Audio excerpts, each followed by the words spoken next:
Good morning बच्चों।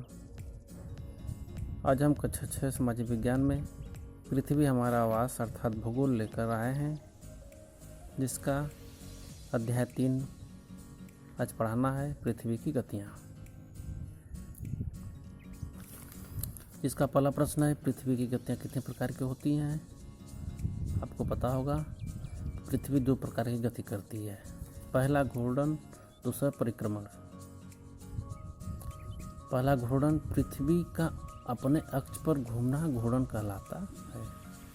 जानते होंगे पृथ्वी जो अपने अक्ष पर, बताए होंगे हमने पिछली क्लासों में आप लोग को, पृथ्वी जो अपने अक्ष पर जो घूमती है उसको घूर्णन कहते हैं।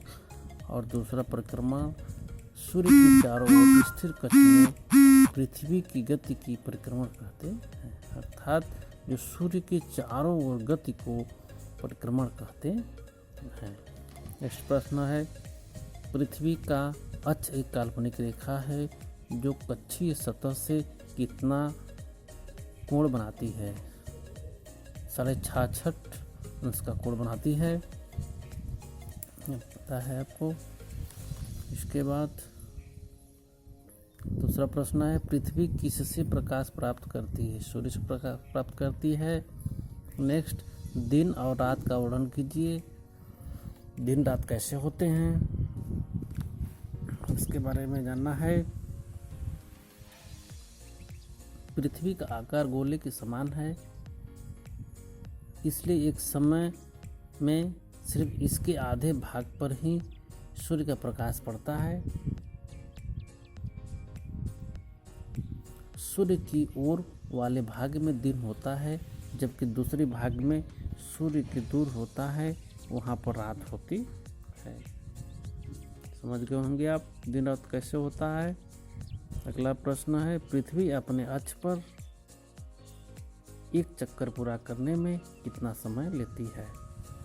पृथ्वी अपने अक्ष पर पूरा एक चक्कर में कितना समय लगती है, अर्थात 24 घंटे, लगभग 24 घंटे का घूर्णन के समय काल होता है इसका। पृथ्वी दिन कहा जाता है, इसके काल को पृथ्वी का दिन कहा जाता है। ये पृथ्वी की दैनिक गति है,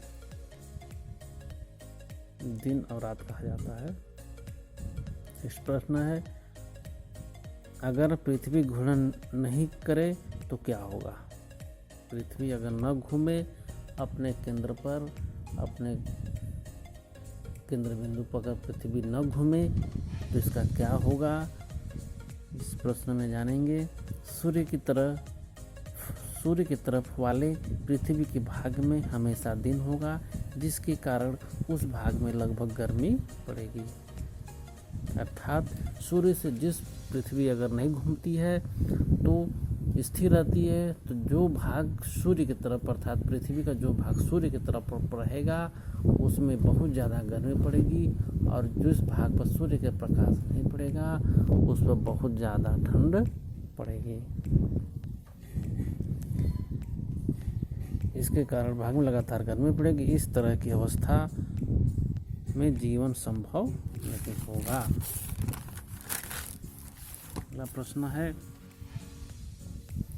पृथ्वी गति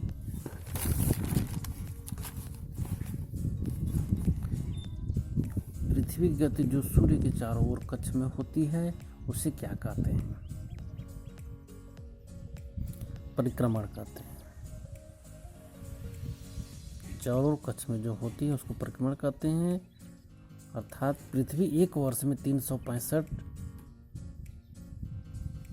सही 1/4 दिन में सूर्य का एक चक्कर लगाती है। हम एक वर्ष 365 दिन का मानते हैं तथा सुविधा के लिए 6 घंटे को इसमें नहीं जोड़ते हैं। 4 वर्ष में प्रत्येक वर्ष के बचे हुए 6 घंटे मिलाकर 24 घंटे यानी एक दिन को फरवरी के महीने में जोड़ते हैं। अतः प्रत्येक चौथे वर्ष फरवरी 29 दिन की होती है, जिसे हम लीप वर्ष भी कहते हैं। लीप वर्ष जिसमें 366 दिन होते हैं। इस प्रश्न से लीप वर्ष भी स्पष्ट हो गया। लीप वर्ष किसे कहते हैं और कितने लीप वर्ष के दिन कितने दिन के होते हैं? 366 दिन के लीप वर्ष के होते हैं और हर चौथा साल लीप वर्ष कहलाता है। अगला प्रश्न है, प्रत्येक अयनांत किसे कहते हैं? उत्तर अयनांत किसे कहते हैं? 21 जून को उत्तरी गोलार्ध के बहुत बड़े भाग में सूर्य की रोशनी प्राप्त होती है, इसलिए विषुववृत्त के उत्तरी भाग में गर्मी का मौसम होता है। 21 जून को इस क्षेत्र में सबसे लंबा दिन तथा सबसे छोटी रात होती है। पृथ्वी इस अवस्था को उत्तर अयनांत कहते हैं। अगला प्रश्न है, विषुव किसे कहते हैं? विषुव का मतलब जाने। 21 मार्च एवं 23 सितंबर को सूर्य की किरणें विषुववृत्त पर सीधी पड़ती है। इस अवस्था में कोई भी ध्रुव सूर्य को नहीं झुका होता है, इसलिए पूरी पृथ्वी पर रात एवं दिन बराबर होता है।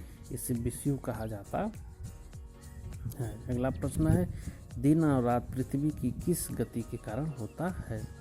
जानते होंगे, दिन रात पृथ्वी का घूर्णन के कारण होता है। अगला प्रश्न, ऋतुओं में परिवर्तन पृथ्वी की किस गति के कारण होता है? परिक्रमण के कारण होता है। अगला प्रश्न, लगभग 6 महीने का दिन और 6 महीने की रात कहाँ पर होती है? अब जानते होंगे, ध्रुवों पर होती है।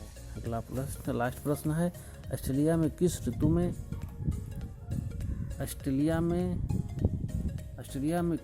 में क्रिसमस का पर्व मनाया जाता है?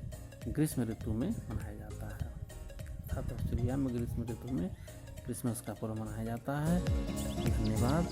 मिलते हैं अगले वीडियो में।